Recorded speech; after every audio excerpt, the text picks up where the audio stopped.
नमस्कार। विश्व कारोबार में आपका स्वागत है। पेश है 22 नवंबर सोमवार दोपहर 2:15 बजे श्रीगंगानगर हनुमानगढ़ जिले की बड़ी खबरें।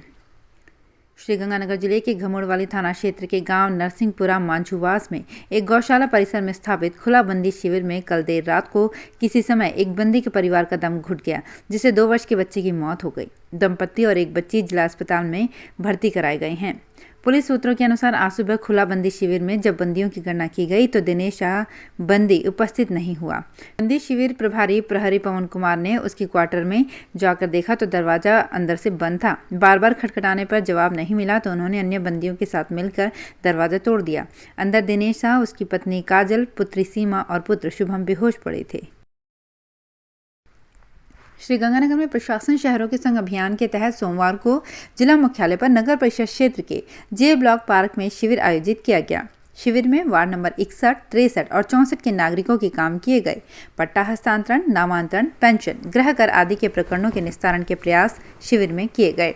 शिविर में परिषद के अधिकारी और कर्मचारियों के साथ संबंधित वार्ड पार्षद भी उपस्थित रहे। नगर परिषद आयुक्त सचिन यादव ने बताया कि 23 नवंबर को भी वार्ड नंबर 61, 63 और 64 के लिए जे ब्लॉक पार्क में शिविर आयोजित होगा। 25 और 26 नवंबर को वार्ड नंबर 58, 59 और 60 के लिए अम्बेडकर पार्क में, 30 नवंबर और 1 दिसंबर को वार्ड नंबर 57 और 62 के लिए कबीर वाटिका में शिविर आयोजित किया जाएगा। शिविर में अपंजीकृत दस्तावेजों के आधार पर पट्टे जारी करना, कृषि भूमि की योजना के पट्टे, स्टेट ग्रांट एक्ट के तहत पट्टे, कच्ची बस्तियों के पट्टे तथा लीज होल्ड पट्टों को फ्री होल्ड में बदलना इत्यादि विभिन्न प्रकार के कार्य शिविर में किए जाएंगे। श्रीगंगानगर संयुक्त व्यापार मंडल के तीसरी बार अध्यक्ष निर्वाचित हुए तरसेम गुप्ता को पहले से ही ये एहसास हो गया था कि जीत उनकी ही होगी। जिस दिन चुनाव में उनके सामने ओपी मित्तल का नाम लिया गया, उसी दिन गुप्ता का ये एहसास विश्वास में बदल गया। यही कारण रहा कि वे नामांकन दाखिल करने से लेकर मतगणना पूरी होने और जीत की घोषणा तक सहज नजर आए। उन्होंने कभी भी चुनाव में अपना किसी के साथ मुकाबला नहीं माना। एसबीटी न्यूज से विशेष बातचीत में गुप्ता ने बताया कि उन्होंने जिस तरह से पिछले 40 सालों में व्यापारियों की सेवा की, उससे उनके व्यापारियों के साथ संबंध गहरे हो गए हैं। गुप्ता ने बताया कि वे हमेशा की तरह व्यापारिक हित सर्वोपरि रखेंगे।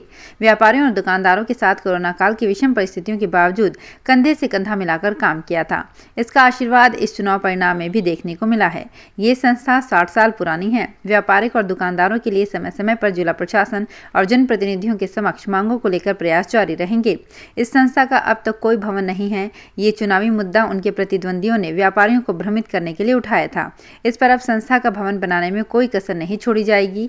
इसके लिए सभी व्यापारियों को साथ लेकर सकारात्मक प्रयास किए जाएंगे। श्रीगंगानगर क्षेत्र में बस में सफर कर रही 2 महिलाओं के लाखों के जेवरात चोरी हो गए। कोतवाली पुलिस थाना के अनुसार रायपुर अबोहर फाजिल्का के अनिल बिश्नोई द्वारा दी गई रिपोर्ट पर अज्ञात लोगों के खिलाफ मुकदमा दर्ज किया गया है। अनिल बिश्नोई ने बताया कि उसकी पत्नी अलका और भाई की पत्नी निशा 2 बच्चों के साथ 17 नवंबर को रायपुर से श्रीगंगानगर होते हुए चक 65 LNP पीहर जा रही थी। श्रीगंगानगर में केंद्रीय बस अड्डा से रोडवेज की बस में अपने गाँव को रवाना हुई। शिव चौक के पास जब टिकट लेने के लिए बैग से पर्स निकाला तो गहनों की थैली गायब थी। श्रीगंगानगर में सेठ GL बिहानी सनातन धर्म स्नातकोत्तर महाविद्यालय के बॉटनी विभाग द्वारा BSc द्वितीय वर्ष के विद्यार्थियों को ए विजिट फॉर प्लांट कलेक्शन शैक्षणिक भ्रमण पर शिवपुर हेड ले जाया गया। इस भ्रमण का उद्देश्य विद्यार्थियों को हेड पर पाई जाने वाली विभिन्न वनस्पतियों और उनके संग्रह की तकनीक की जानकारी देना था। महाविद्यालय प्राचार्य डॉक्टर SN मान ने हरी झंडी दिखाकर शैक्षणिक भ्रमण दल को शिवपुर हेड के लिए रवाना किया। श्रीकरणपुर में गौ सेवा कमेटी ओपन गौशाला की बैठक का आयोजन अमर निवास में किया गया। बैठक में ओपन गौशाला के सेवा कार्यों से संबंधित विभिन्न बिंदुओं पर चर्चा कर सहमति से कई प्रस्ताव पारित किए गए। इसमें कार्यकारिणी का गठन कर सर्वसम्मति से दिनेश डोडा संचालक संरक्षक, सुशील बिलंदी अध्यक्ष, रवि शर्मा सचिव, लक्ष्मण खिची सह सचिव, अमरचंद उपाध्यक्ष, मनदीप सिंह कोषाध्यक्ष, अरुण कौशिक मीडिया प्रभारी तथा विकास डावला, कनिष्क गुप्ता, जितेंद्र राणा, सुमित गिल और सतपाल स्वामी, उषा रानी, मोहित कुमार एवं नीरज कुमार को कार्यकारिणी सदस्य चुना गया। श्रीगंगानगर आगार के चालक अंग्रेज सिंह संधू सिरसा से श्रीगंगानगर बस लेकर आ रहे थे। श्रीगंगानगर पहुंचने पर उन्हें बस में एक नया 35,000 रुपये कीमत का मोबाइल मिला। संधू ने उसके मालिक अमित गौड़ को राष्ट्रीय मजदूर कांग्रेस के प्रदेश कार्यालय में प्रदेशाध्यक्ष श्रीराम चौधरी के समक्ष मोबाइल सौंपकर ईमानदारी का परिचय दिया। श्रीगंगानगर से बिहार के लिए ट्रेन चलाने के लिए एडवोकेट मुकेश गुदारा ने रेल मंत्री को पत्र लिखकर निवेदन किया है कि श्रीगंगानगर में बिहार के लोगों की जनसंख्या बहुत अधिक है।